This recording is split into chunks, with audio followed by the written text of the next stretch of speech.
What's up, After Buzzers? Welcome back to The Shy, Season 2, Episode 3, Past Due. We're talking Ronnie getting out. We're talking Emmett. We're talking Brandon. We're talking money woes for everybody. We got a special segment and more. Come back with the soon. Come back, folks. You're tuned in to AfterBuzz TV, the ESPN of TV talk. Now, let the buzz begin. What's up, party people? I am your host, Erika Edwards, but I couldn't do it without my crew. So we have the amazing and lovely Lauren. Hi, guys. I'm so excited to talk about the show tonight. And finally joining us, we're so happy to have the one and only Chef Beanz, gas-free people. Chef Beanz is in the house. That's right, Chef Beanz with the mental cuisine. Yes. So we're going to dive in. What did you guys feel overall about this episode? You want to go? I was very excited about this episode because I feel like Lena tapped into a lot of different conversations. So with the intensity and all that happened within Ronnie, I was very excited about it. I guess I wasn't excited, but I was glad that, Brandon finally got some closure. And he finally got to express his feelings to someone who was also kind of a part of the bigger story. So I guess I was good with some of the things that happened, but not happy with one of the things that happened. Yeah, this episode for me felt, I don't know, I guess we had so much hardcore last time with Reggie and everything. This episode felt a little light. It felt like Chi-Town light to me, really. It was a lot of interesting storylines. Like, I'm always engaged, and the stories moved forward a bit, but I don't know. It felt like it was cool. Like something else could have been in there. Boom. I felt like I wanted more of a hook, and I definitely wanted, I think, more of a hook at the end. I wanted something to kind of pull me, but it was a nice ride. Yeah, I agree. So let's talk about, because I love him. He's such a cutie pie. Let's start off talking about Emmet. Like, Emmett's whole storyline throughout this episode. So we see Emmet, and Sonny has a stroke, and Emmet comes to his rescue, and we sort of see Emmet kind of step up and eventually become manager. What do you guys, because Emmet to me is kind of like that player you love to hate, and he has some trifling ways, but then you see him he could be out doing drugs or something like Reggie, but he's doing better, and he's struggling, but he has his little shoe fetish, but outside of that, a decent player. What do you guys think? I think that, I guess he was playing around for so long. Like, you heard them say, the grease trap is messed up. Whose job was that? Yours. Dang, I didn't do it. I feel like because he didn't take it as seriously as he should, no one took him seriously. And I feel like that's why he couldn't successfully run Sonny's chicken shop. But other than that, I was happy that he tried to step up and finally take some ownership for his actions, and I thought it was huge of him, despite everything that happened with him and his baby mama, that he still tried to, go by and drop off half the money. Yeah, I agree. What do you think? I really like Emmet. I like Emmet a lot because he's trying and he's only doing what he feels as though is best.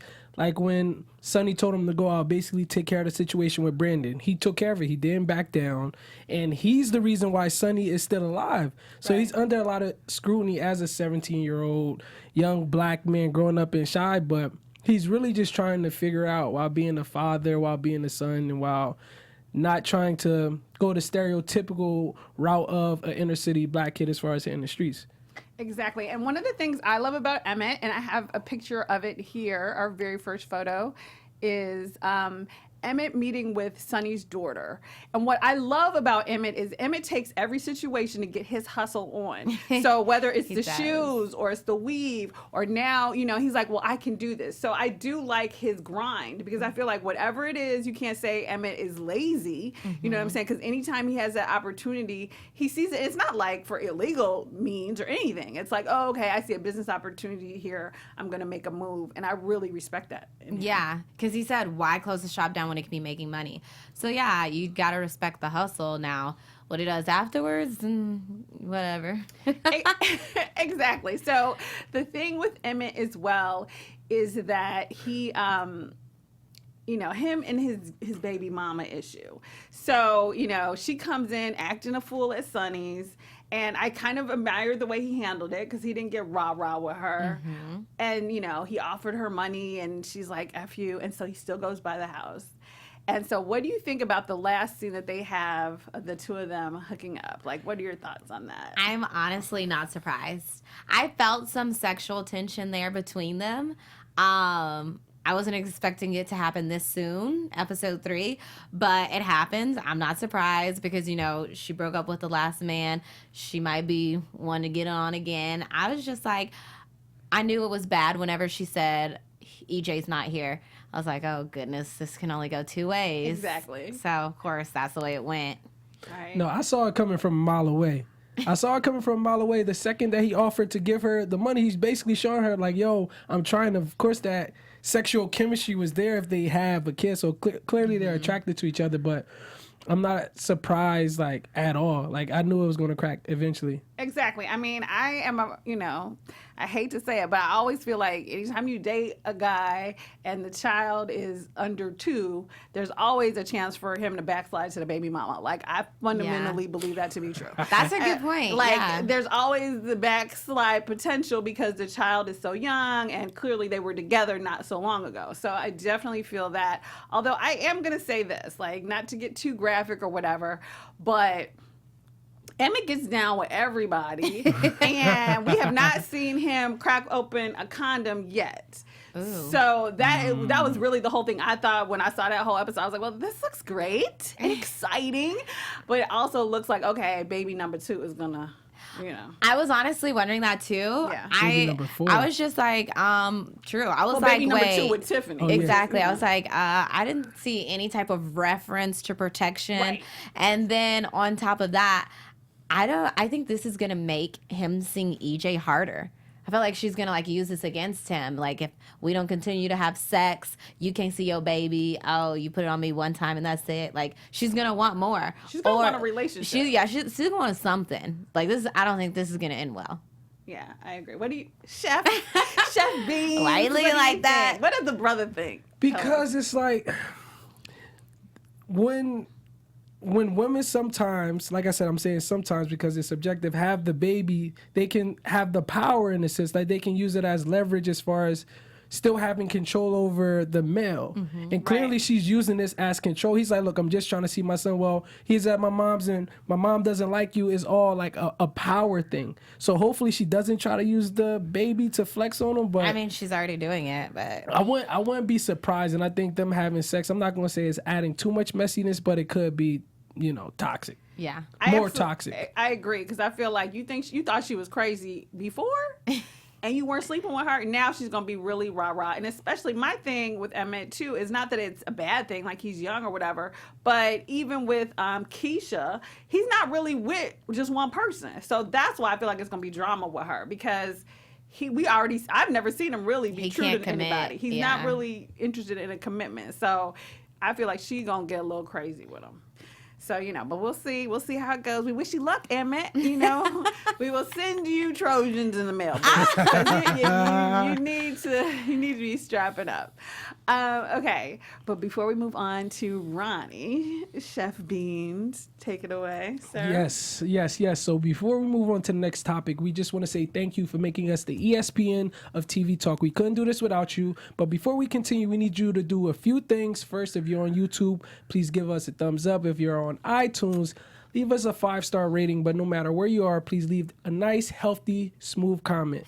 AfterBuzz TV has definitely given all of us confidence inside and outside of the studio. So if you could do those few things for us and make sure you stay fans, we'll all be happy and full. Exactly. Yes. You know what I'm saying? Give us a thumbs up because you're here and you love it.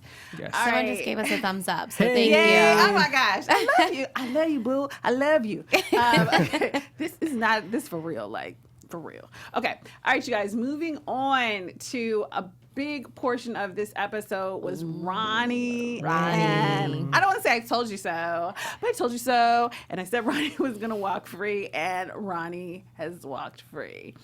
What do you guys think about this? Well, I also predicted it. I said they can't keep him in jail too long. How are they going to drag this out through the season? Right. So I I definitely thought he would get out, but I didn't think it was going to be this soon. Everything's happening so soon. It's only episode 3. I'm like, oh my goodness, what's the rest of the season have in store for us? But it was just so weird, I guess, to me, because the detective asked Brandon to write the letter. And then, like, the same day Ronnie got out, I was like, so how was that going to help at all, you know? Right. But he's out. I think something bad is going to happen. I don't think Brandon is going to do anything necessarily, but I feel like something is going to come out of this. Yeah, I'm not surprised that he's out either as far as storyline, but it is going to get messier because he's the reason why his grandmom got beat up by the 2 guys with his messiness and the cops going You think back. so? Absolutely. Oh. Yes. Okay. No, absolutely. He's the reason because remember when he returned the phone in season 1, or he said, okay, I'm going to give you this phone, just make sure it doesn't come back to me. Ronnie told the cops, like, look, this is how I got the phone and this is where I got it from. So I'm Right. guessing the cops went snooping over there, and those were the same people from that, I don't remember his name. He had like a woman name, but the dude who was upside down meditating. Right. Yes. The other drug dealer. That's how that all happened. So, Oh, you mean Jason's phone? Yes, that's all connected to Ronnie and his grandma getting beat up. You think so? 100%. Okay, I know we're kind of switching gears, but I completely agree with your topic now. I think it has something to do with that lady trying to move them out. I don't agree, but I think that's an interesting theory. Yeah. I think it's an interesting theory. That's a for new sure. theory we haven't thought of. But That is a new I mean, I don't agree with it, but I do feel like, but that's just me, you know. Yeah, and no. Who knows? But I see what you're saying because there was some there have to this point been no repercussions for him ratting out that other drug dealer, which he did do, and that was Yeah. like his boy. And even though he seemed like a cool, mellow type drug dealer, a drug dealer is still a drug dealer. So Right. that is a valid point. I certainly agree with that. It's a good point. I still feel like it's the crazy white lady, but that's just me. You know, I feel like it's you're being evicted, but now you really being evicted because we're beating you down. Yeah. But that was kind of my thing about it. Now, the issue I had with it, and certainly like as an attorney or whatever, it was like just too easy. Like, I mean, I don't really, you know, I would have preferred if, like you mentioned, they asked Brandon to do an impact speech, but it seemed like the way the storyline was written that the attorney the prosecutor decided not to pursue it at all, so there was no reason for him to give a speech because they were like, okay, we just going to withdraw the charges, which theoretically, if they don't go, and I'll have to double check on this for you guys next week because I don't do criminal work, but if he hasn't actually been charged and hasn't gone, maybe they can charge him again if they drop the charges, actually. I don't think you can be charged for the same crime twice. You can't It be has to tried for the same crime charge. Right. But if they withdraw the charges, like Then nothing it's- ever happened. So I don't know. So I'll get back to you guys on that. So that was one thing. And then my thing was, like, I love that he had a black lawyer, and I have a picture of her here. And this is when he says to her, "Oh, it's good to have somebody on your side," and she rolls her neck, love her, and she says, "I've never been on your side. I just want to make partner." What do you guys think? Oh, she was dirty. I mean, she reminds me of like an Annalise Keating, How to Get Away with Murder fans, but she was so dirty. Like you saw, she was the one who paid that man to scare Kevin's parents off from him not giving his statement. True. So it could have went to court, but she paid that white man to like, well, you know what happens to people when they talk. I was like, oh my goodness. So, I mean, she has her ways. I think she'll definitely make partner if she keeps being grimy. But what are your thoughts? No, I think she, like you said, she was just very methodical with how she wins her cases. And And her name is Attorney Brown. Well, no, that's not her name. Sorry, double check you guys. I'll look it up. Thank But you. go ahead. Sorry, because we want to be precise here, Me too. people. But go ahead. Sorry. I didn't mean to- no, I was just saying that she was very methodical with everything that she's doing. Ronnie thought that she was on his side. She's like, no, like I have my own selfish intentions, but just do better as a black man. Because clearly, I feel like lawyers know whether they did it or not, but it's not lawyers' job to get them to admit that. The lawyer's job is to win. But she knew that, you know, he took care of that. Like she knew that he did the murder. Exactly. And well, a couple things for me. One is that I had an issue with was that to me, like, he is a black man in Chicago. And so I get that she has a reputation, but to leave it on, okay, he confessed when he was drunk and you have a witness, that seemed, I thought they were going to come down harder on Kevin and be like, because you can't subpoena people to testify. Now, it would not have been a good look, and that's where I thought they were going to go. So I was really surprised that Ronnie walked free this early, and honestly, this easily. Right. It's kind of like, well, nope, and we're just not going to charge him. So that part, I think her name is Hendrix. Thank you, Attorney Hendrix. You guys, we apologize. But yeah, so she's fierce, and I like that she's African American, and I love that. And then I was really surprised, like, are you going this hard for pro bono, even if you're trying to make partner? I was like, okay, interesting. But needless to say, Ronnie is walking free. Now, what did you guys think? Because y'all know I'm not. Well, I like their flashbacks, but I think they can be a bit excessive. But this one I found interesting. What did you think about the flashbacks of Ronnie with Jason and Jason's mother, Kimberly? What do you think about that? Okay, this is kind of like a little superficial, I guess, but why they had her in the tightest clothes that made her, I was like, y'all couldn't find clothes that fit her. Well, to me, yeah, I mean, part of it. You know what I mean? But not just that. To me, I feel like what I took it as, okay, so Kimberly was trifling back in the day as she is now. Because it's like, basically, the she was kind of like, oh, I love you and stuff, but you ain't got no job, you got to go. Exactly. And the same way she is now, like, oh, okay, I love you and stuff, but you're not taking care of Jason's murder, so, like, now you got to go kill somebody. Like, and then when he did kill somebody, she got mad. It's just like she doesn't know what she wants. Yeah, I completely agree, because she was all in love with him when he just got back, but then after it had been 3 months with no job, she was kind of like over him. She's like, thanks for the sandwich, boo, but get a job. I mean, the thing is, I don't blame her. The reason why I don't blame her, because Ronnie wasn't consistent, or his words weren't adding up to the point where even his grandma mentioned it. She said, what about those jobs? Even the girl said you haven't been applying to those jobs. And she even said something about stability. Like, I understand you just came home, different things like that. I'm trying to make it work for you. I'm trying to be empathetic, but you're not even taking action. And even with the flashbacks, we saw how much he was affected from being in the military. From trying to act like he's shooting the neighbor from across the street, everything like that. He wasn't in the right headspace, because the war does that to you. So I don't blame her for being like, yo, you're not yourself.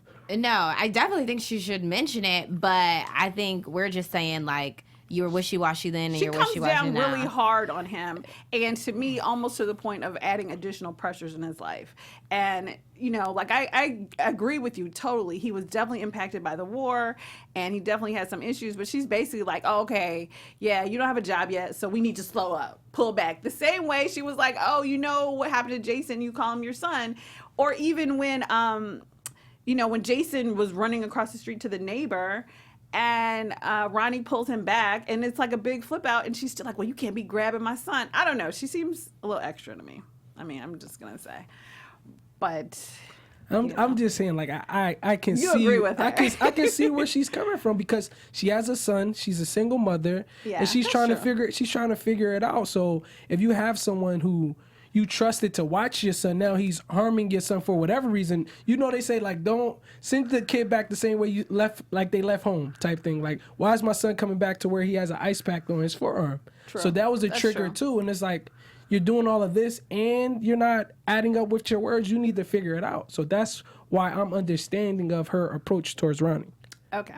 Fair enough. Okay, maybe we're being hired on Kimberly in her tight outfit. Okay, so right before Ronnie gets released, he gets a little meeting, a little exit interview with Detective Cruz. So we're moving on to the detectives part of the story.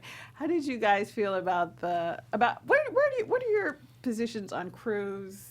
And also Tucson, but let's start with Cruz. What do you guys think of? Well, Cruz, I feel like he has a guilty conscience. Like, he's the one who told Ronnie the description of Coogie. That's how you pronounce his name. Of Coogie. So it's partially that, and also letting the family know, like, yo, I got everything taken care of, but it blowing up in his face, that was just an easy reflection of the guilty conscience that he has, tearing him up on the inside. Yeah, I want to like Cruz because I feel like he is trying to make his wrong right, but he just keeps getting deeper and deeper in this hole. And I feel like he may start to turn into a bad cop because like we see him at first he was all by the book trying to do everything right, and now he's like making visits and like threatening him. So I'm like, okay, I feel like his character is going to take a turn. Yeah, I mean, I agree with you. I think to some extent he's taken the turn. You know what I'm saying? Because obviously he let Ronnie see the body, see Jason's body, you know, and he wasn't a family member, and he gave him information that led to this child's death. Exactly. And so while I do agree absolutely, you know, with you that he feels guilty, but absolutely he knows his job is on the line. And if it comes out that he gave him that information and let him see the body, then it's a wrap for him as a cop, because you can't, Definitely. you know what I mean? And it could come out now. I mean, you know what I'm saying? Theoretically, because it's like, I guess we'll have to see what the aftermath of Ronnie walking free will be. So then we see Cruz and Tucson kind of interact, and we see her kind of go down the path of investigating. First, she's investigating. She meets with Miss Ethel, and she's trying to get Reggie and his crew like in her specs, in her vision. Yeah, she's really trying to like pin it on them, I feel like. Well, yeah, because I think her original thought was because there were these loud People outside the house. loud young men outside the house, and they were kind of rough looking or whatever. She assumed it was Reggie's crew, and now we're coming to find out that it's not, or it might not be. So how do you all feel about it? But I do feel like she's calmed down off of that West Side, South Side beef like she's had the first couple episodes, and is really trying to bond a little bit with Cruz, which I appreciate. I feel like that's funny. Someone in the comments said Detective Tucson is a tough woman. But yes, I feel like she is tough. I feel like she's trying to be more of a team with Cruz now. Right. Or not even, but like, you know, kind of lean on him a little bit more, which is good. I want her to soften up a little bit. But I also feel like since she is trying to set it on a specific group of people, she's not opening her eyes to everything that it could be. And what's scary is that Ethel, when she went to go visit Ethel only thinks that one person attacked her. She doesn't know it was two men. Was it two men? Yeah, it was two men. Okay. The first man beat her, and then the Right. second man came in. So I'm like, okay, that might kind of be where the story gets a little fuzzy. But you know, I feel like she's trying to do it. She's just being a hard ass because she feels like she might not be able to trust anybody. Right. Although I do feel like once Miss Ethel was like, oh, I know him, and it wasn't him, that sent her down the path of the people that were, you know, all the people moving out of the area. Right. And the people that were sort of, you know, shout out to gentrification. The people who were trying to Evict all the black evict people all on the the black street. owners. So I do give her credit for not continuing down that Reggie path. What do you think, Jeff? No, she's definitely going to keep snooping, and I think now she's trying to figure out, I guess, if the attack was methodical and if it was connected to the gentrification that's happening. I don't personally believe that, but I think that's what she's trying to get to the bottom of. Like, maybe the antagonist or the villain in all of this isn't what's so overt about this whole story. Like, maybe it's a larger party that's controlling everything that's going on in this community. Exactly. That's what I think. I think it's the evil white woman. I'm starting to get that vibe too, because did you see she had the map and she pinpointed where all the where noises were being reported outside of the house, and then a few days later there was attack, you know, and then she also started pinpointing where people were moving out and selling their houses. So I feel like some type of connection is in there.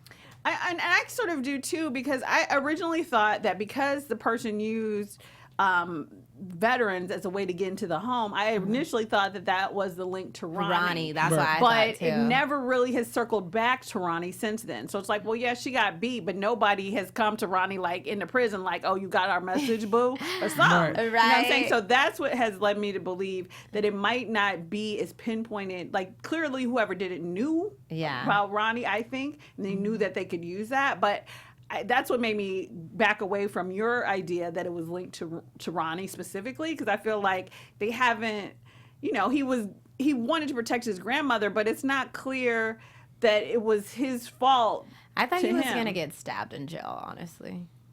Well, you know, But that we've already talked about how footloose and fancy free he was in jail. Like, we've discussed how much fun he had in the penitentiary. Oh my gosh.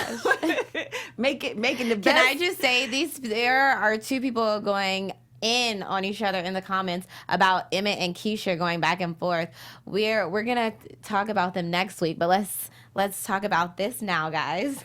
Oh my gosh. They're like going in about Emmett and Keisha. One wants them to be together, one doesn't want them to be together. Okay, I don't know what to say, you guys, because I agree with you both. I love me some Keisha and her power bars, because you know you gotta eat, but I'm not helping you out. I love me some Keisha, and I feel like she's the only person who could really roll with Emmett, because all these other little fly-by-night hoochies or whatever, but I think Keisha can kind of check them.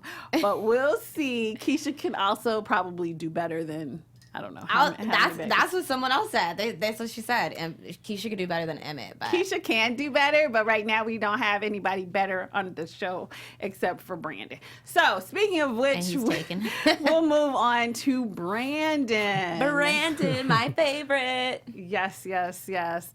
Okay, so in this episode, Brandon is trying to get his hustle on. So Brandon's having all these money issues and money woes. And so after doing Junie's funeral. That was hilarious. I know. After doing Junie's funeral, now he's doing, and I have a photo of this, we have him doing like the Players Club. There we go. The one you had at first, sorry. This one, yes. So we see him getting his hustle on. What do you guys, Brandon was kind of cool and fun, and Brandon and Kevin's interaction this episode was kind of fun. What did you guys think? I definitely well, I guess I'll talk about Brandon first, how he's like, oh, let's close up shop here and go to the pimp funeral. Like, you know, he's trying to make his money. He owes a lot of people money. And I forgot he owed his cousin money. I'm like, dang, exactly. Who don't you owe money to? And I will say this, too, about that. A shout out to, like, I don't know if they have this in L.A., but in Chicago, they definitely have something that's called the Players Ball, where the pimps and the prostitutes have, like, a big thing.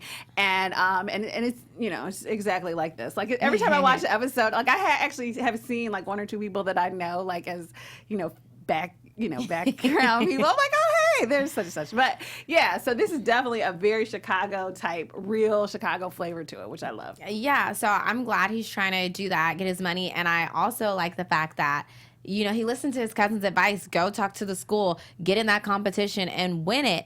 But then him and Kevin together, I'm glad that they finally brought them back. Exactly. And you can definitely see them forming that brother vibe. Exactly. And my heart melted when when Kevin asked him, like, what was it like to be a big brother? And you can see that relationship is going to build even more. So For sure. And we have a picture of... Okay, this is a picture of the cousin. Right. And I loved it because his cousin is so cool. He's like, he's getting high off the weed, and then as soon as you talk money, he's like, okay, wait, I got to go to the other side of the table, put on my money hat, and you know I'm your number one investor. So yes. I love their interaction because his cousin is like getting high, but got his hustle together. So he's really cool. And then the next photo I have is the one you were speaking of. Brandon and Kevin. Yes. That touched me. Like, I almost cried a little bit at Brandon's, like, I think speech. I may have cried in their interaction, not just the speech, but the whole, like, scene, the whole two scenes. Yeah. That whole scene I loved. What did you think? He's over here smiling. No, I really like this episode because you see Brandon and Kevin's interaction, but I think the overarching topic about it, even though it was called past due, you can't spell past due without PTSD. I thought about that earlier, right? But let's think about Lena. I feel like Lena was very methodical with that because everyone is suffering from it. Brandon with the loss of his brother, Kevin just being a young black man in Chicago, and even Ronnie, the PTSD that he got from leaving the military. Very true. Reggie being a product of his environment. It's just very telling how everyone is impacted a different way. And as you can see, as their relationship builds, Kevin living in the house with two parents, both mothers, and he has his sister, he doesn't have that brother interaction besides within his friends. So Brandon is in the right place at the right time, but you also see that he's still struggling from being a young entrepreneur and trying to figure it out. He's just out there swinging. So that's why I enjoyed this episode so much. All right, cool. So we're going to wrap it up with the kids, which I love me some Kevin and Big Papa. That's what I like to call him. And I love him. And then, so first we see Kevin kind of dealing with Miesha and bringing her homework and stuff. And you really see kind of the struggle of poverty in the city of Chicago. And you see kind of Kevin, although he's in it, he's not of it. And so you kind of see his interaction with Miesha, which kind of is really touching to some extent. I really liked those scenes because at first he was like all tough with her, and then he realized Miesha has her own struggles. So I definitely like that. And Big Papa and these candy bars. How cute. How cute. How cute. Of course he would be, his father would be a pastor. Like, you know, it's just so perfect. And I'm glad that they put this scene in here because it was a lighthearted scene. We got to laugh and not just like be, oh my gosh, everyone's depressed or sad or going through a struggle. It was something funny and everyone's sweating and hungry and like, you know, after their Daniel fast, getting all the chocolate. So I really liked that. They put the kids in a kid scene, you know what I mean? Exactly. I love that. I love that. And shout out to the Daniel Fast people. I know they do it in LA, but in Chicago, it's definitely a big black church, a big thing, usually around the beginning of the year. And you eat all the foods that Daniel ate when he was like in the one wilderness. And I've done it, and it's hard. It does make you hungry. And so I have a picture of the end because Kevin comes up with the idea, well, if you hungry, imagine what the other people, the congregation is hungry too. And they get their hustle on, and you see them there with the Obama fan. Right. We Loved all it. church be hot and making their money. So great episode. So we loved it. All right, you guys. So moving on to news and gossip with our girl Lauren. So I just thought this was I thought this was just a very interesting thing I read today, and I actually have a picture of it. Lena Waithe tweeted that Nipsey Hussle actually read for the part of Ronnie. She said that he was actually really good. He got a call back, and you know they talked about his role and how you know he didn't he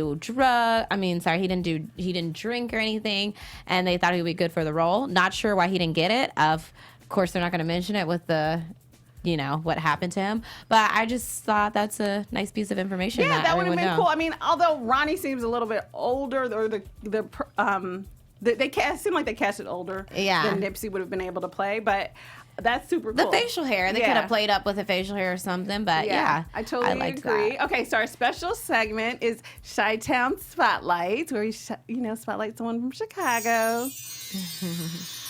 All right, so I'll make it quick.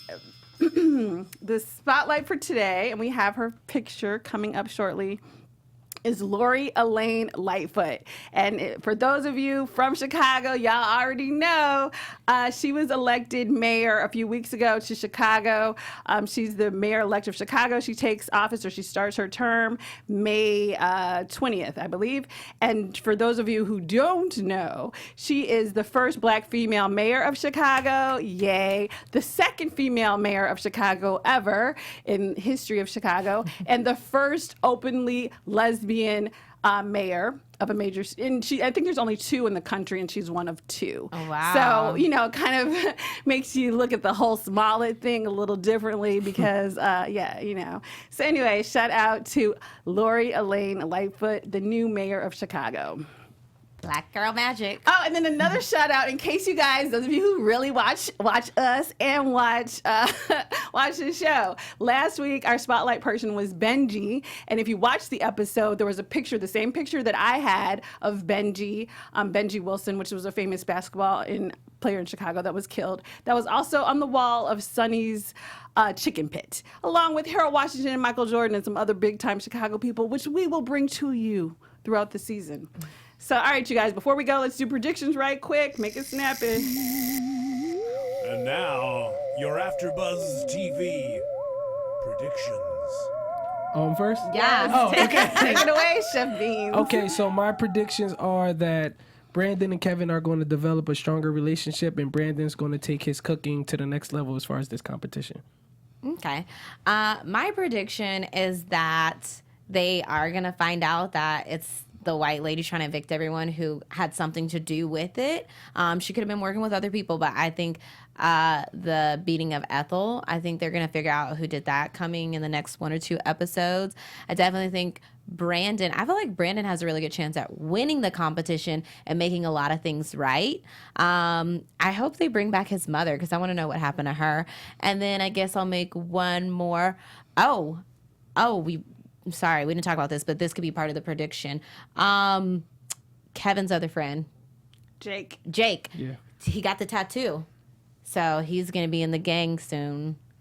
Dun, dun, dun. Okay, so my predictions are I think Brandon's going to win the competition. I think that it's going to come to fruition that it is this, the evil white gentrification person doing beatdowns on these elderly people. And I don't know who's going to come to their aid. Maybe Reggie will save the day and give them the beatdown. All that and possibly more. All right, you guys, before we get out of here, thank you so much for joining us. Like, subscribe, all that other stuff. Give us a thumbs up. And to my wonderful co-host, where can we find you? What are you guys doing? Let us know.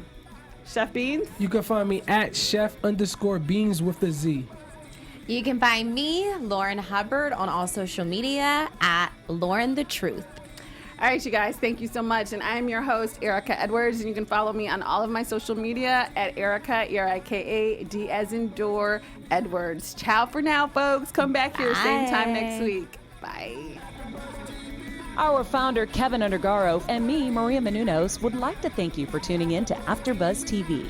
Remember, we're not just the first, we're the biggest in the world, and we're the only destination for all your favorite TV shows. Whatever you crave, we've got it. So go to AfterBuzzTV.com and check out our lineup. Buzz you later. The views expressed herein are those of the hosts only and do not necessarily reflect the views of AfterBuzz TV or its owners or principals.